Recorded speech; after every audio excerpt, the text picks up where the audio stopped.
Good morning class, कैसे हैं आप? आपका जीएस ऑफिशियल चैनल में आपका स्वागत है। दोस्तों, आज के लेक्चर में हम साइंस के बारे में अध्ययन करेंगे। साइंस के सिलेबस को एनालिसिस करेंगे और हम ये देखने का प्रयास करेंगे कि साइंस से रिलेटेड हमारे पॉइंट टू एग्जामिनेशन में किस तरह के क्वेश्चन कहाँ से पूछे जाते हैं, इन सबको वन बाय वन रेखांकित करने का प्रयास करेंगे।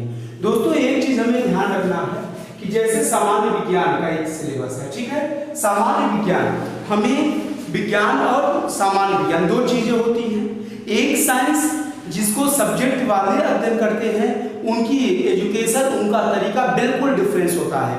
लेकिन जो हमारे कॉम्पिटिटिव एग्जाम में साइंस से रिलेटेड क्वेश्चन आते हैं, उनका जो लेवल होता है उन्हें हम जनरल साइंस के अंदर रखते हैं। यानी वो एकेडमिक साइंस नहीं होते बल्कि सामान्य साइंस होते हैं। कहने के लिए तो ये कहा जाता है कि हाई स्कूल लेवल तक की साइंस जिसकी अच्छी है वो पूरा कंपटीशन के साइंस को सॉल्व कर सकता है।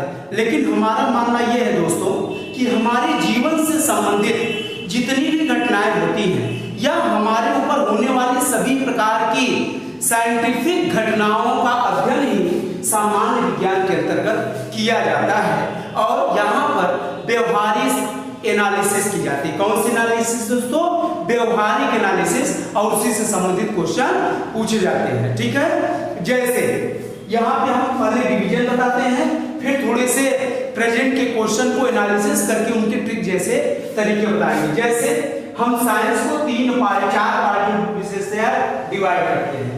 फिजिक्स, भौतिक विज्ञान, केमिस्ट्री मीन्स रसायन विज्ञान, बायोलॉजी मीन्स जीव विज्ञान, और प्रौद्योगिकी साइंस एंड टेक का पार्ट। साइंस एंड टेक जिसमें आप कंप्यूटर के बारे में जानते हैं, टेक सूचना प्रौद्योगिकी के बारे में, इंफॉर्मेशन टेक्नोलॉजी के बारे में जानते हैं, जेनेटिक्स इंजीनियरिंग के बारे में आप जानते हैं, ठीक है।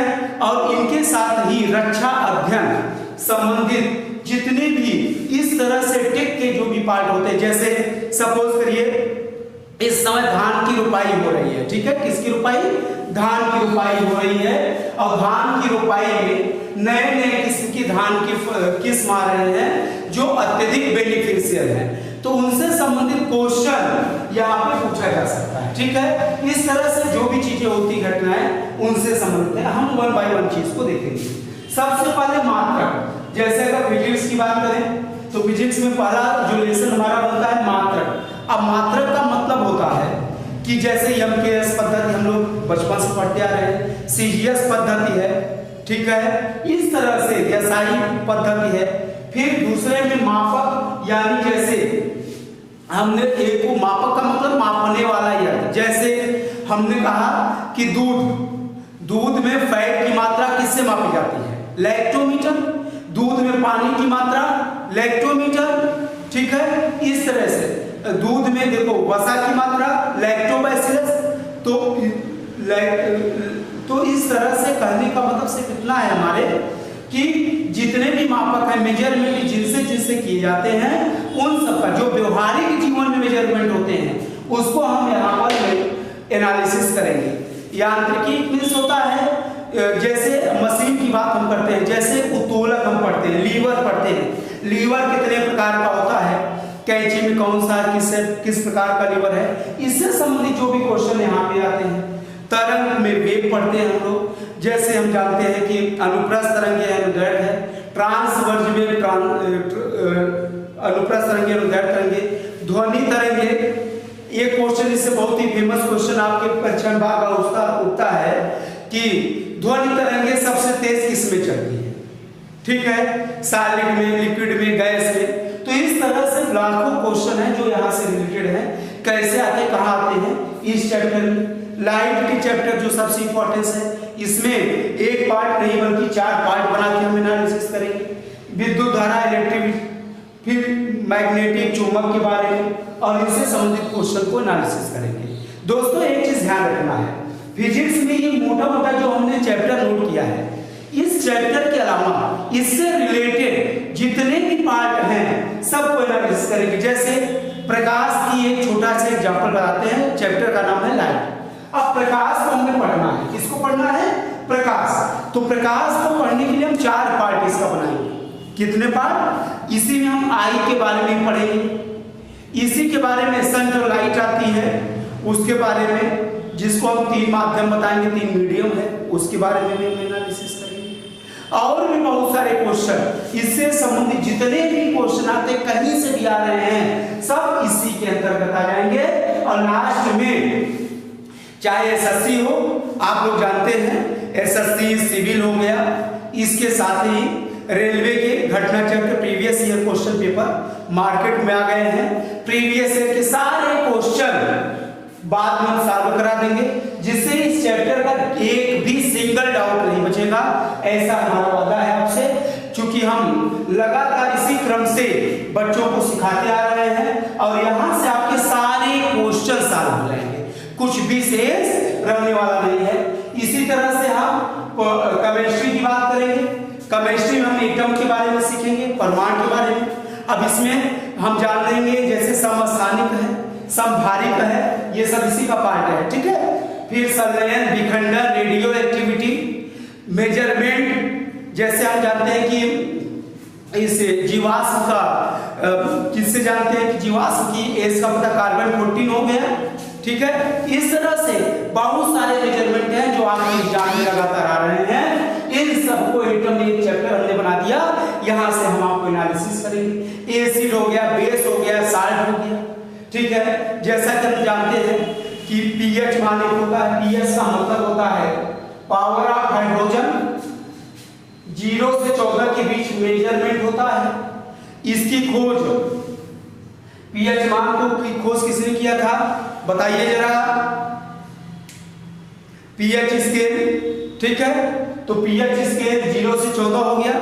सेरेंसन ने इसको किसकी खोज किया था, जिसमें 7 से कम एसिड, 7 से ज्यादा बेस, 7 न्यूट्रल। इस तरह से हम एसिड को एनालिसिस करेंगे, बेस को एनालिसिस करेंगे और साल्ट को देखेंगे, ठीक है। पदार्थ, धातु, धातु, गैस, जैसे क्वेश्चन आता है। अब देखिए भाई, यहाँ पे तो एक हमने छोटा टॉपिक रखा, लेकिन जब हम आपको एनालिसिस करेंगे तो प्रीवियस ईयर के सारे क्वेश्चन को लेकर रेखांकित करेंगे। जैसे अगर कोई आपसे पूछे कि पूरे विश्व में, ब्रह्मांड में सबसे हल्की गैस कौन सी है, तो ध्यान रखना हाइड्रोजन है। सबसे हल्की गैस और सर्वाधिक गैस हाइड्रोजन पाई जाती है। दूसरे नंबर पे सबसे हल्की सर्वाधिक हीलियम पाई जाती है। इस तरह से पृथ्वी पर सबसे ज्यादा कौन सी गैस पाई जाती है, पृथ्वी पे पूछा जाएगा तो ऑक्सीजन पाई जाती है। पृथ्वी के वायुमंडल में कौन सी गैस पाई जाती है, नाइट्रोजन पाई जाती है। इस तरह से बहुत सारे हजारों ऐसे क्वेश्चन हैं जो हमेशा क्वेश्चन में पेपर में आपको एनालिसिस करके पूछता है। इन सबको हम गैस के अंदर रेखांकित करेंगे। बहुत सारे जैसे फल हैं, सब्जियां हैं, अचार है, खाने पीने वाली चीज है, कोल्ड ड्रिंक है, किस उसमें कौन सा एलिमेंट मिलाया जाता है जिससे लंबे समय तक सुरक्षित रहते हैं, कौन से तत्व का क्या मतलब है, जिनका हम व्यवहारिक जीवन में उपयोग करते हैं। आज जैसे सपोज करिए, आज कोरोना जैसी सिचुएशन में सभी लोग किसका यूज कर रहे हैं हाथ धोने के लिए, हमेशा देखिए हमारे पास ही है, ठीक है। ये है हैंड सैनिटाइजर, ठीक है, सैनिटाइजर है। अब जो हैंड सैनिटाइजर है, अब इसमें कौन सी गैस क्या मिलाया गया है, एल्कोहल की मात्रा मिलाई गई है, कितनी मिलाई गई है, इन सब चीज को व्यवहारिक जीवन से संबंधित जो भी चीजें हैं उन सबको हम यहीं पर सीखते हैं। इनके साथ केमिस्ट्री से रिलेटेड आज तक वर्तमान तक जितने भी प्रीवियस ईयर के क्वेश्चन आए हुए हैं, कहां से पूछा गया है, किस तरह से पूछा गया है, इन सबको भी हम रेखांकित करने का प्रयास करेंगे। इनके साथ बायोलॉजी का पार्ट स्टार्ट होता है। बायोलॉजी से ध्यान रखना दोस्तों, रेलवे के एग्जामिनेशन में फिजिक्स मोस्ट इंपॉर्टेंस है। यहाँ से जो खासकर लोको पायलट वगैरह में तो बहुत ज्यादा क्वेश्चन आता है।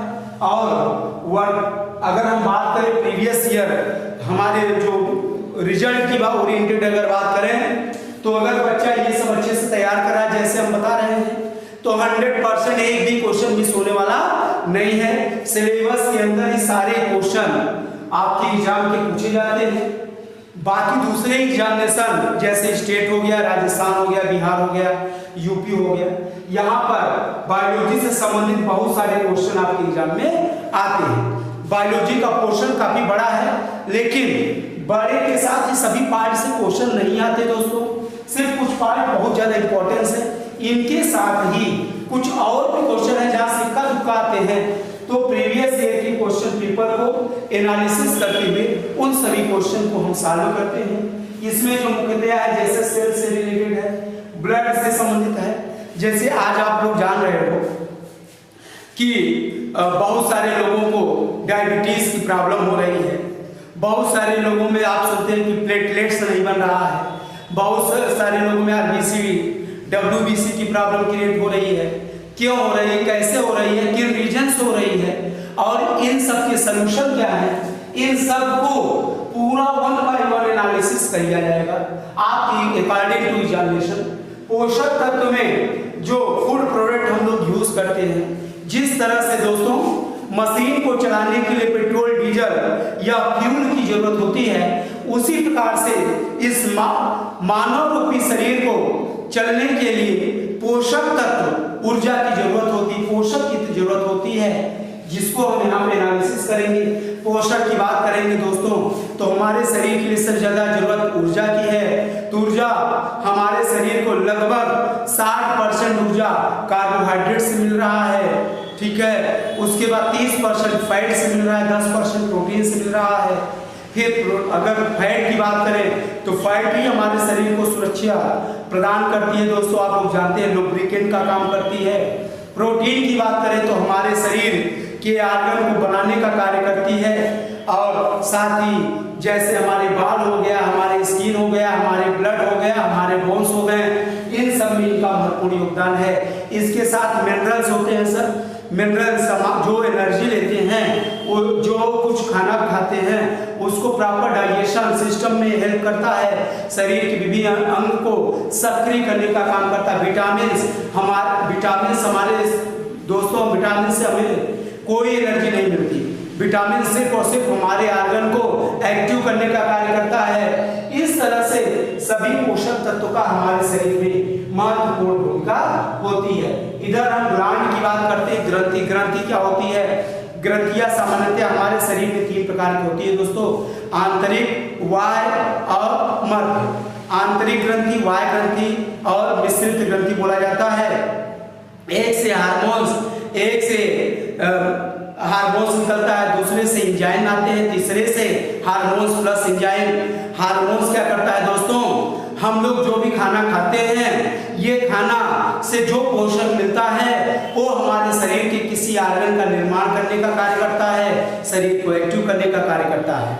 लेकिन आर्गन निर्माण वाले एलिमेंट जैसे प्रोटीन के एलिमेंट अगर हम ज्यादा यूज कर रहे हैं तो हमारे शरीर के एक एक्स्ट्रा आर्गन बनते हैं जो कैंसर का निर्माण करते हैं।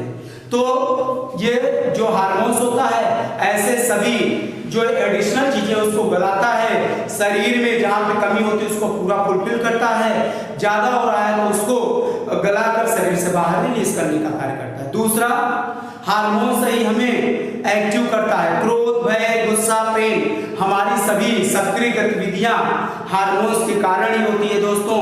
इसके साथ ही एंजाइम को देखेंगे, एंजाइम भी 2 कार्य करता है। एंजाइम का जो पहला कार्य है, हमारे शरीर में जो भी रोग आते हैं दोस्तों उसको शरीर से बाहर हटाने की शक्ति प्रदान करते हैं, यानी किसी तरह का कोई भी डिसीज हमारे शरीर में प्रभाव न कर पाए, इसके लिए सक्रिय भूमिका कौन निभाता है? एंजाइम निभाती है। दूसरा, जो हम खाना खाते हैं दोस्तों उसको पचाने का कार्य करता है। इस तरह से मानव शरीर की, इसके अंतर्गत हम बोन का अध्ययन करते हैं। बोन, हमारे शरीर में कुल कितनी हड्डियां हैं, किस हड्डी का क्या कार्य है, और इनसे किस तरह से क्वेश्चन आते हैं। पेंडिकुलर बोन्स कौन से होते हैं, ठीक है, इस तरह से आर्म में कहाँ पे कौन सा बोन पाया जाता है, तब वगैरह बहुत सारे क्वेश्चन यहाँ से बनते हैं।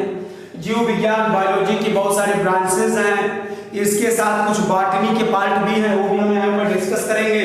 साथ ही प्रीवियस ईयर तक जितने भी क्वेश्चन पेपर यहाँ से पूछे गए हैं उनको 1 by 1 रेखांकित करने का प्रयास करेंगे। टेक्नोलॉजी पार्ट में कंप्यूटर से संबंधित क्वेश्चन बहुत सारे आपके एग्जाम में रहते हैं। सूचना इंफॉर्मेशन टेक्नोलॉजी से संबंधित, जैसे आज हम लोग सभी लोग जानते हैं कि मोबाइल से सभी लोगों की निर्भरता बढ़ गई है। तो मोबाइल से हम जो बात करते हैं और कम्युनिकेट होता है, इंफॉर्मेशन एक्सचेंज हो रहा है, तो इंफॉर्मेशन एक्सचेंज में कौन सी प्रौद्योगिकी काम करती है, किस तरह से सैटेलाइट का रोल है, इन सबको हम यहीं पर एनालिसिस करेंगे। जेनेटिक्स इंजीनियरिंग का पार्ट यहाँ पर आता है, यहाँ पे डिफेंस संबंधित आता है, और बाद में इनसे संबंधित जितने भी आपके प्रीवियस एग्जाम में क्वेश्चन पूछे गए हैं उन सबको हम यहाँ पर एनालिसिस करेंगे। और इतना करने के बाद दोस्तों एक पार्ट और आपका है जो यहाँ पे हम नहीं लिख पाए, वो इन्वायरमेंट या पर्यावरण का पार्ट है। दोस्तों पर्यावरण का जो पार्ट है ये दो सब्जेक्ट का मिक्स है, ठीक है। एक तो साइंस के कुछ पार्ट है और दूसरा जियोग्राफी का कुछ पार्ट है। तो वहां पर हम एक पर्यावरण को अलग टॉपिक ही बनाकर एनालिसिस करने का प्रयास करेंगे। इस तरह से दोस्तों आज का डेमो लेक्चर था। हम कोई स्पेशल टॉपिक पर अध्ययन नहीं किए हैं, लेकिन आगे अध्ययन करेंगे। अभी आज के लेक्चर में सिर्फ हमने एक सिलेबस को एनालिसिस किया है कि किस तरह से आपको पढ़ना है, क्या पढ़ना है, और इस तरह से आपको रेखांकित करना है। और कोई भी डाउट होगा दोस्तों तो आप कमेंट में उसको बताने का प्रयास करिए। आपके सभी डाउट को दोस्तों यहाँ पे हम सॉल्व करने का प्रयास करेंगे। बिल्कुल निश्चिंत रहिए, आप सारे क्वेश्चन आपसे सॉल्व होंगे। आप प्रीवियस ईयर के क्वेश्चन पेपर को लेके बैठ जाइए, टॉपिक बाय टॉपिक पूरा सिलेबस को हम क्लियर करेंगे। Thank you class. आज के लेक्चर में बस इतना ही। आपका जीएस सेंट्रल एकेडमी में पुनः आपका स्वागत है दोस्तों, और यह हम उम्मीद करेंगे कि आप जीएस सेंट्रल एकेडमी को पुनः ज्वाइन करिए और हमारे स्टडी, हमारे लेक्चर का अनुभव प्राप्त करिए और अपने सभी एग्जामिनेशन को, जिस भी एग्जाम पे आपका क्राइटेरिया है आप क्रैक करना चाहते हैं, उसको आराम से क्रैक करिए। क्योंकि साइंस का पोर्शन जो हमारा है इसमें अगर 20 क्वेश्चन आ रहे हैं दोस्तों और आपने लेक्चर को अच्छे से सुना है तो ये कंफर्म है कि सब 1-2% उम्मीद करते हैं, हम 100% पे भरोसा दिलाते हैं कि सारे के सारे क्वेश्चन हमारे सिलेबस से ही होंगे, एक भी बाहर से नहीं पूछे जाएंगे। Thank you class.